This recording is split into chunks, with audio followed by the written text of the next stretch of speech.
Mes chers amis, nous voici 30 décembre, samedi.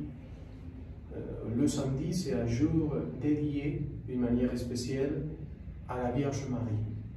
Tous les samedis sont des jours dans lesquels on célèbre, on fait un hommage à la Vierge Marie. Même nous, en tant que carmes, nous avons un hommage spécial.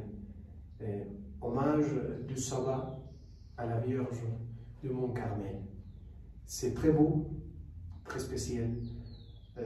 Aujourd'hui, on chante les Salve Regina, on utilise la chape et on chante Salve Regina avec nos frères rassemblés en communauté.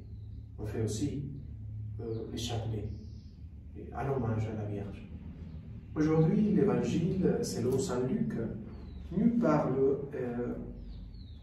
Luc chapitre 2, d'une femme très âgée qui attendait la libération de Jérusalem. C'est-à-dire, elle attendait le Messie.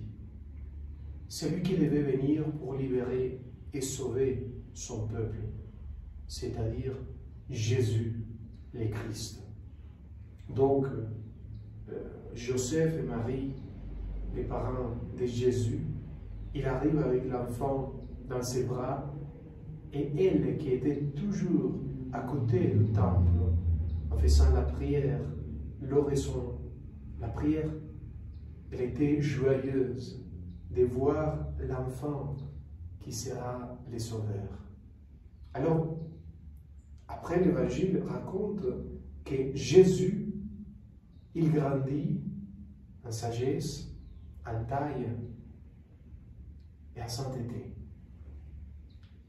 C'est notre tour de grandir en sagesse, en sainteté, en expérience de Dieu, avoir une expérience telle de Dieu qui va de mieux en mieux, qui grandisse, qui nous remplit de ce bonheur, de cette présence de Dieu, du Christ dans le cœur on peut dire « je n'ai plus peur de rien, Jésus, il est avec moi ».